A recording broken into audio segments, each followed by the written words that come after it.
تتدفق الكلمات ويحلو الحديث عن الذكريات، ولنا حديث عن الأمنيات، ونعيش لقاء مع أجمل اللحظات. شبكة الإذاعات العربية الموجهة إلى آسيا من القاهرة تقدم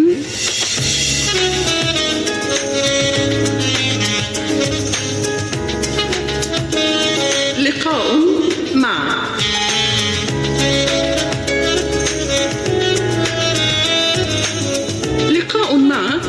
إعداد وتقديم هدى حسان.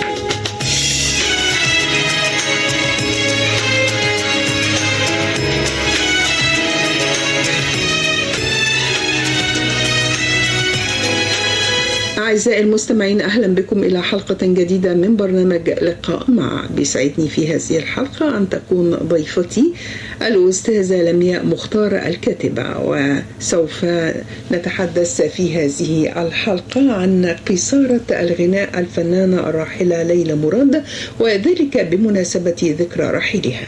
أهلا بك أستاذة لمياء.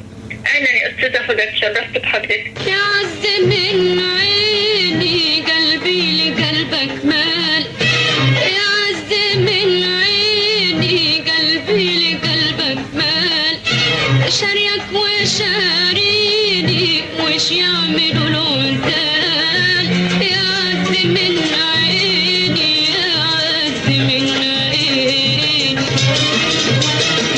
أستاذة لمياء، معروف اهتمامك بعائلة مراد كلها، يعني ليكي اهتمام بالفنان الكبير الراحل الملحن منير مراد، وكمان طبعا لازم يكون ليكي اهتمام بأخته ليلى مراد، لأن هما الاثنين كانوا مرتبطين ببعض قوي.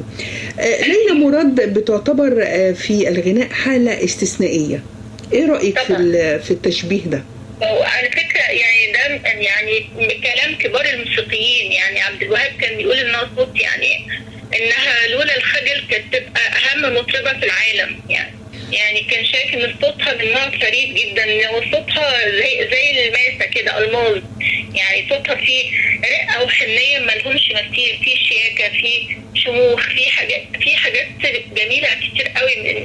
الخامة بتاعت صوتها مفيش زيها. بحب اتنين سوا يا هنايا في حبهم، بحب اتنين سوا يا هنايا في حبهم، المية والهوا طول عمري جنبهم. بتفتكري ان خجل ليلى مراد ده خلاها ما تقفش على المسرح؟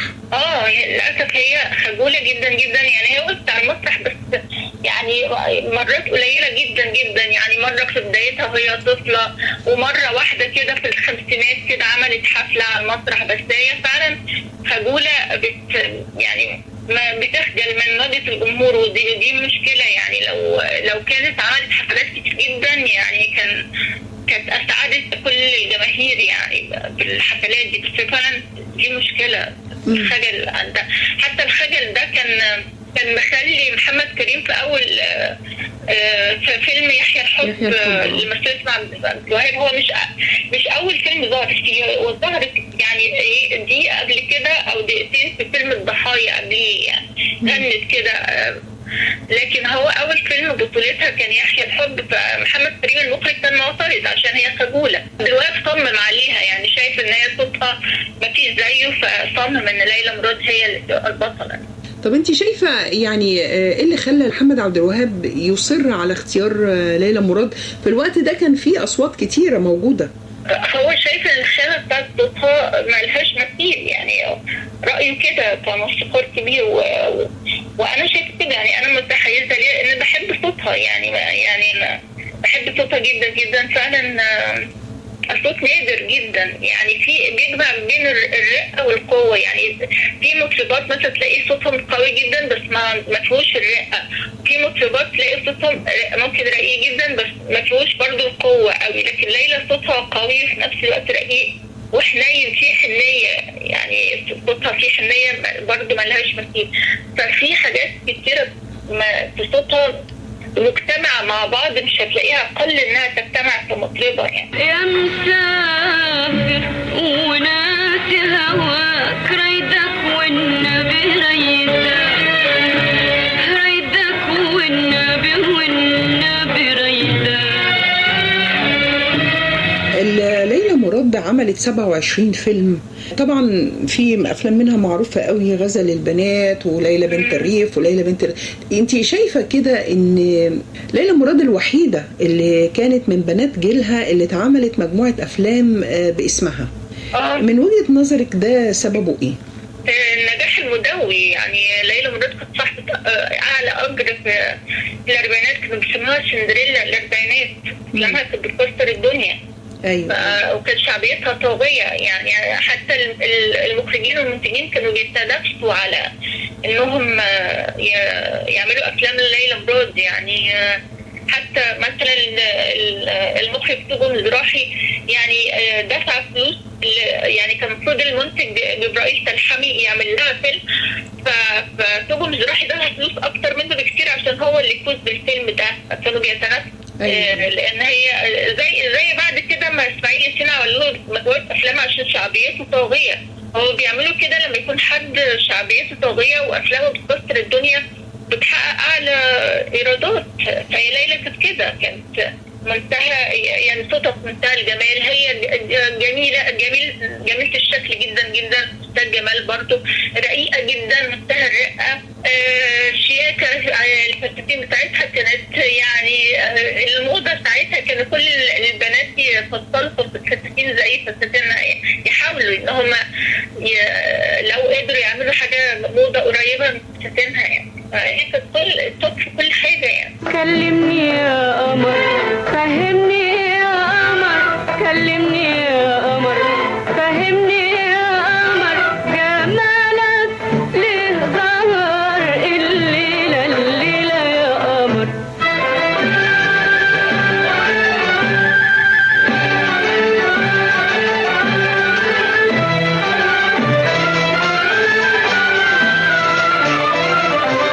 من وجهة نظرك كده شايفة مين أكتر بطل كان لما بيقف مع ليلى مراد كانت الفيلم بينجح قوي؟ مين هو؟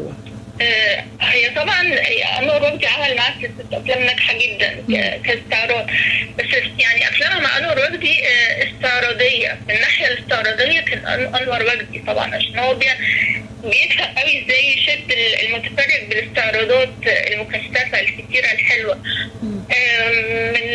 لكن مثلا كرومانسية أنا بحب الأفلام اللي أخرجها لها بركات، يعني مثلا ورد الغرام مع محمد فوزي، شاطئ الغرام برضه بركات، أخرج بركات مع حسين صدقي، من القلب للقلب مع كمال الشناوي. بحس إن بركات ادها لمسة رومانسية جميلة قوي كده.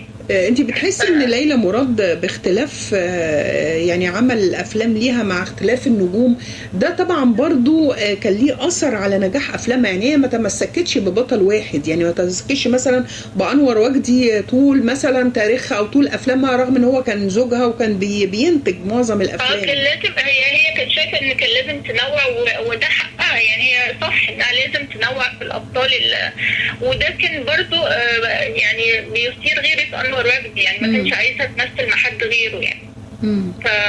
لكن هي كانت شايفه انها من حقها تمثل مع فنانين تانيين يعني. فده كان بيحصل مشاكل بينهم بسبب كده يعني. لما سألوا شادية عن ليلى مراد مين أكتر حد بتحبيه أو متأثرة بيه، قالت لهم ليلى مراد، وأطلقت عليها ملكة الأغنية القصيرة. طبعا هي فعلا شادية كانت معجبة جدا. وعلى فكرة ليلى مراد كتبت تهنئة لشادية في فيلم، في بدايات شادية كان في فيلم أظن اسمه حمامة السلام أو حاجة زي كده، وليلى مراد كتبت تهنئة ليها، تهنئة رقيقة جدا يعني، في مجلة من المجلات الفنية. فهي حتى من بداية ظهور شادية وليلى مراد معجبة بصوتها يعني. فواضح ان طبيعي ان كل الفنانات يكونوا متأثرين بليلى مراد، بالنسبة لهم هي النموذج يعني.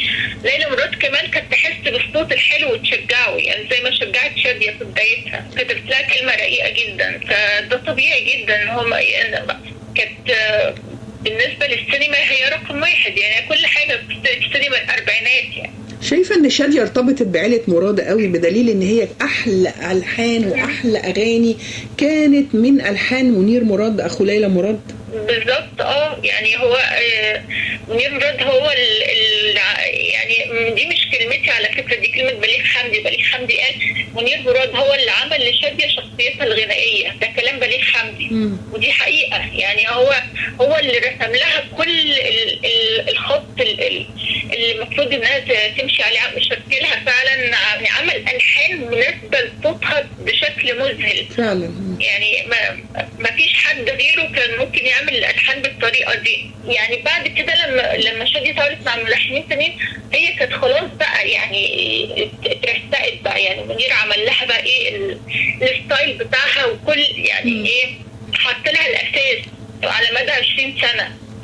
فحتى لما نوعت برضه فضل تأثير منير مراد، هو لما نوعت بقى بعد 20 سنة من التشبع بكمية ضخمة جدا جدا من الألحان الرائعة، فكان خلاص هواء يعني اتخلدت الأغاني اللي عملها لها منير مراد. مجرد بقى أنا يعني بتنوع مع فنانين تانيين كتير، بس الأساس هو شغل منير مراد. يعني بتنوع، عملوا لها طبعا، أضافوا لها وكل حاجة وعملوا حاجات رائعة عليها، بس اللي لا ينسى هو شغل منير مراد معاها. يعني هو اللي حفر كده علامة لا تنسى يعني في سيرة شادية يعني. أستاذة لمياء، شايفة يعني وجود إسماعيل ياسين في معظم أفلام ليلى مراد ده كان بيدي لأفلام ليلى مراد يعني طعم أو نوع من طبعا. على فكرة ده منير مراد اتكلم عن إسماعيل ياسين في حوار إذاعي كان مع الأستاذة الكبيرة أمينة صبري، وقال إن إسماعيل ياسين كان بتتباع الأفلام باسمه في الدول العربية، بيطلبوا الفيلم لما يكون فيه إسماعيل ياسين، الفيلم بيطلب فورا. يعني تفتكري ده اللي كان مخلي ليلى مراد تتمسك بوجود إسماعيل ياسين في أفلامها؟ أكيد، لأنه هو ناجح ومحبوب وبيدي طعم تاني خالص للفيلم، وأنور وفدي منتج ذكي جدا، يعني لازم بيخلي إسماعيل ياسين في كل الأفلام عشان عارف إن شعبيته طاغية. ده قبل كمان ما إسماعيل ياسين ياخد بطولات أفلام، يعني من قبل ما ياخد بطولات أفلام هو مكسر الدنيا. أيوة.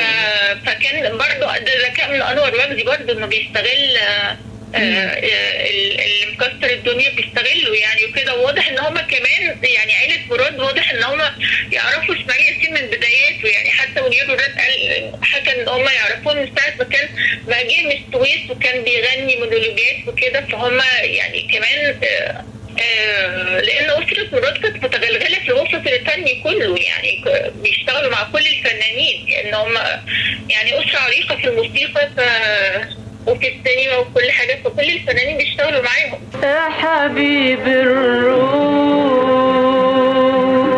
يا حبيب الروح، يا حبيب الروح، يا حبيب الروح، فين أيامك وحشتني ووحشني خصامك، يا حبيب يا حبيب الروح الروح، يا حبيب الروح الروح. إلى هنا أعزائي نكون قد وصلنا سويا إلى نهاية هذه الحلقة من برنامج لقاء مع، الذي كانت في صحبتنا الأستاذة الكاتبة لمياء مختار، وتحدثنا من خلال هذه الحلقة عن قطارة الغناء العربي ليلى مراد، وذلك بمناسبة ذكرى رحيلها، وعلى وعد باستكمال اللقاء الأسبوع القادم بمشيئة الله. لكم تحيات أنور معروف من الهندسة الإذاعية. أيامك الحلوة اللي فاتتني هاري، كان عمري أقصر منها، لكن الأيام جت سبقتني وأنا اللي صبحت بعيد عنها.